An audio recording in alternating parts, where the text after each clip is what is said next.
अस्सलाम वालेकुम। किस्सा गो में हमारी ख़िदमत में हाज़िर हैं। नई दुआ सां जिते जो ख़ुशी जो शाद आबाद जो करीम रब्बा खे दामे दर में कर में सुख सिर्फ़ पंहिंजो मोहताज रखे। आमीन सुम्मा आमीन। ऐं संदसि दर खां सवाइ असां कंहिंजा बि साहिल न हुजूं। ख़ातिन हज़रात, गर्मी जी मौसम आहे ऐं शुरूआति में हमेशह तव्हां ग्रुप ॾींदा आहियो, मोहबत ॾींदा आहियो। कुझु अर्ज़ु कंदो आहियां त अवां कोशिशि कंदा आहियो त उन अर्ज़ खे अघाइजे त ॾिसिजो थोरो पाटड़नि में पाणी हुजे ऐं थोरो छांव जो बंदोबस्तु हुजे ऐं कोशिशि कजो त जेके पखी आहिनि उन्हनि ताईं आबो दाणो जेको आहे सो प्रॉपर पहुचे। ऐं ॿी हिकिड़ी ॻाल्हि त जेके दर ते अचनि था न, मिसाल तौरु को कोरियर वारो अचे थो, को कॾहिं को भाॼी वारो अचे थो, मंझंदि जे टाइम ते को ॿियो अची वेंदो आहे, त जेकॾहिं को अचे थो त उनखे जेकॾहिं पाणी जो हिकिड़ो थधो गिलास मिली वञे त ज़िंदगी जेका आसाइश आहे न, जेको आरामु आहे उहो पंहिंजी झलक पसाईंदो आहे। त जेकॾहिं पॉसिबल हुजेव त असां सम्झंदा आहियूं त बसि इहो आयो न कोरियर वारो बाइक ते आयो, कोरियर ॾी हलियो वियो, टपाल वारो आयो, ख़त पुॻो। हाणे त ख़ैर टपाली बि घटि आहिनि, पोस्ट बि घटि थी पहुचे, पर बहरहाल उहे सभु शयूं पंहिंजी जाइ ते अहम आहिनि।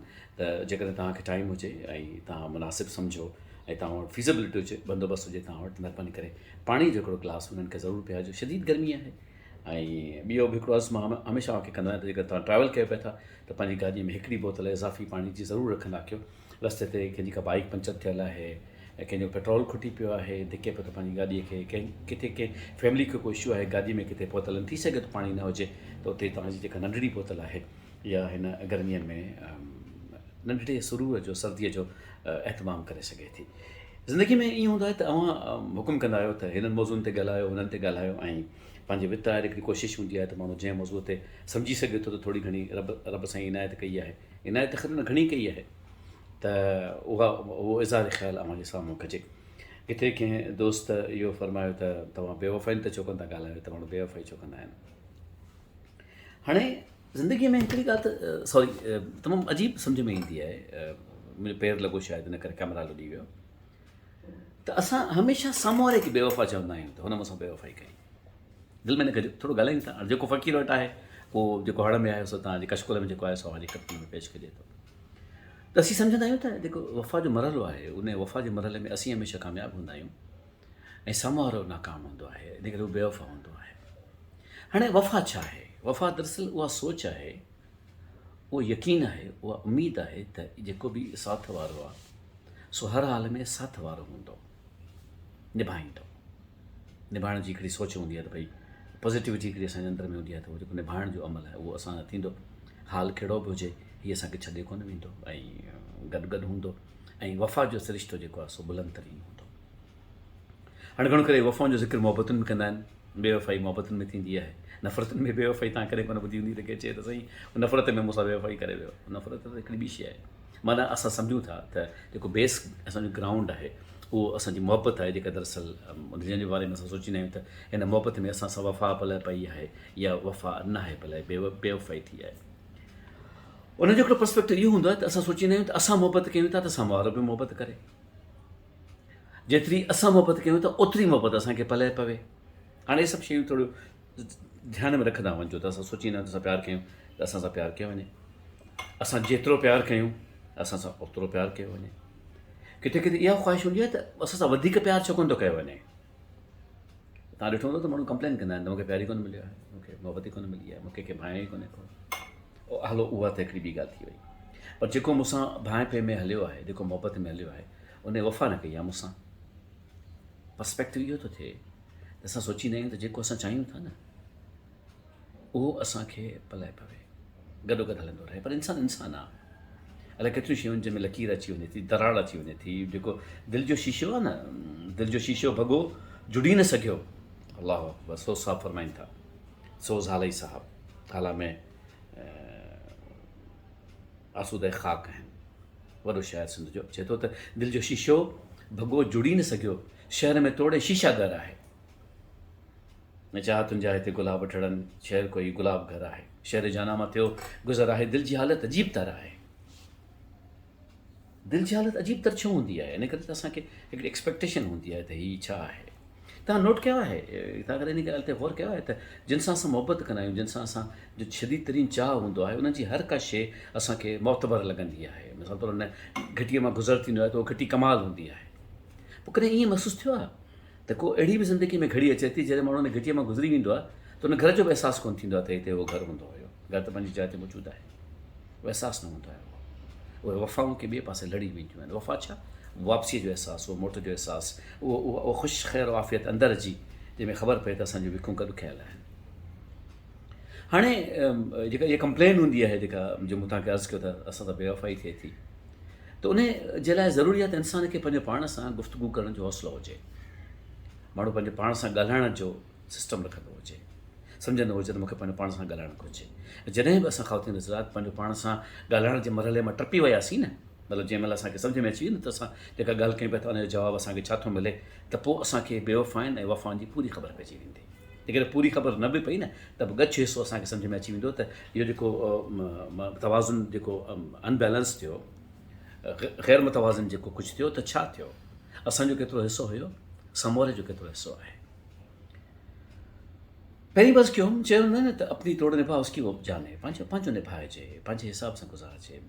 ऐं तव्हां ॾिठो आहे न त इंसान त वफ़ाउनि में हद खां वधीक क्रॉस थो करे वञे। जेके निभाइण ते अचे थो त कमाल निभाए थो, ख़बर ई कान थी पए, जिंदु जान वारे छॾे थो, साह घोरे छॾे थो। इन खां वधीक कहिड़ी वफ़ा हूंदी? मतिलबु जेकॾहिं इंसान खे पंहिंजे साह जो बि सिलसिलो न हुजे, उहो बि जेकॾहिं ॿिए जे साम्हूं ॿिए जी मोहबत में हीच लॻे, त माना त इहो त एक्सट्रीम आहे हिकिड़ी शइ जो। पर ॻाल्हि रुॻो इहा आहे त असां जॾहिं गॾु हलूं था त को तवाज़ुन त थी कोन थो सघे। पर जेकॾहिं असां हिकिड़ी पैरेलल कोशिशि कयूं तवाज़ुन जी, ऐं जेकॾहिं असां साम्हूं वारे खे सम्झण जी कोशिशि कयूं, ऐं असां चाहियूं त असां उन ते हुकुम न हलायूं, उन जो हुकुम हले, असां जेकॾहिं पैरेलल हुजूं, त पोइ इहे जेके फीलिंग्स आहिनि न, जेका लकीर अचे थी, जेका दराड़ पए थी न, छाकाणि त यादि रखिजो दिलि जो शीशो अहिड़ो आहे जंहिंमें हिकिड़ो भेरो लकीर पइजी वई न, भले तव्हां उनखे केतिरो बि जोड़ियो, लकीर पंहिंजी जाइ ते ज़रूरु हूंदी।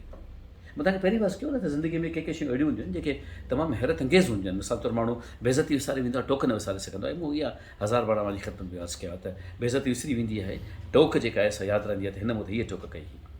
त जॾहिं माण्हू मोहबत जे सिरिश्ते में नाकामीअ जो शिकार थिए थो, सिर्फ़ु इन करे जो सलूक मटिजी वञे थो, त महसूसु थिए थो त पोइ हिकिड़ी लकीर आहे, पोइ लकीर दर लकीर आहे, ऐं पोइ जेको शीशो आहे उहो भॼंदो भॼंदो फ्रजाइल थी अलाए केतिरा केतिरा टुकड़ा थी वञे थो। हाणे ईअं त जॾहिं माण्हू सोचे थो त निभाइणी आहे त निभाइणी आहे। केतिरा अहिड़ा आहिनि जेके चवंदा आहिनि त जेसिताईं हलियासीं न हलियासीं त ठहियो। हाणे ॾिसो न, इहे फीलिंग्स आहिनि, इहे माण्हू आहिनि, माण्हुनि जी अप्रोच आहे, इहा नफ़्सियात आहे जंहिंजो कुझु चैप्टर्स मां तव्हांखे ॿुधायां पियो थो। मूं अर्ज़ु कयो न, मां को आलिम अकाबर कोन्हे, मूं जेको पढ़ियो आहे उहो तव्हांजी ख़िदमत में पेश कयां थो। कुझु माण्हू सॼी उमिरि निभाईंदा आहिनि पिया, कुझु माण्हू चवंदा आहिनि जेसिताईं हली सघियासीं ओसिताईं हलंदासीं, कुझु माण्हू चवंदा आहिनि त जेकॾहिं हलणो ई न आहे त पुछो हलूं, उहो ठुप जेको उते जो उते इनकार हूंदो आहे। त इहे सभु शयूं आहिनि, इहो ज़ुमरे में अचनि थियूं।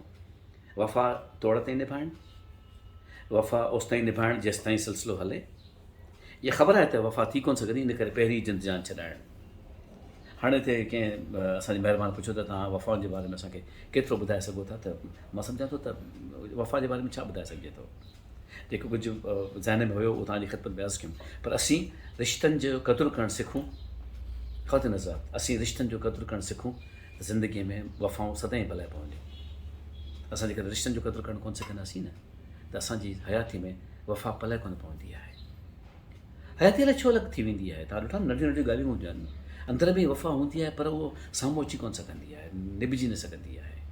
हीअ कुझु अजीब मौज़ू आहिनि, मूं अर्ज़ु कयो न तव्हांखे, शयूं अजीब आहिनि, पर बहरहाल पंहिंजी जाइ ते हिकिड़ो फैक्टर आहे। अली मोहम्मद सुमरो साहिबु मुंहिंजो कलीग हुयो, ऐं अलाह पाक हुन जा दर्जात बुलंद करे, सॼी उमिरि महिरबानी, प्यारो, अज़ीज़ दोस्त।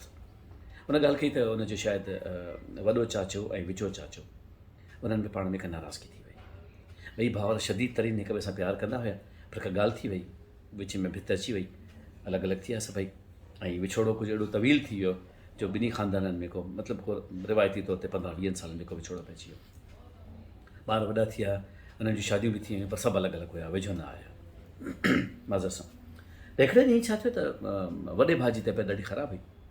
विचें कंहिंखे चयो त यार इस ॻाल्हि ॿुध, वॾो भाउ आहे, हुनजी बसि हाणे टाइम आहे को अहिड़ो, तूं छॾ, तूं खणी दरगुज़र कर, तूं वञी भाउ ॾे वञी तूं ई खणी माफ़ी कर, तूं ई खणी पंहिंजे पाण खे हेठि कर। हिन भेरे अलाए कहिड़ो हुनखे ख़्यालु आयो नंढे भाउ खे, अली मोहम्मद वफ़ात करे वियो आहे, मूंखे वफ़ात करणी आहे, अलाह करे त उहो मरहलो आसानी सां तइ थिए, आमीन सुम आमीन। त अली ॿुधायो त मरहूम ॿुधायो त जेको विचो हो न चाचो, उहो वॾे सां मिलणु वियो। हाणे वॾो बिस्तर ते हुयो, माना ऑलमोस्ट डेथ बेड ते हुयो, हालत ख़राब थी हुनजी।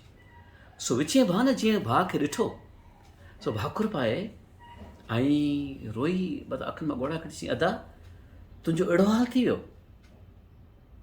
ऐं जुमिलो चई वफ़ात कई।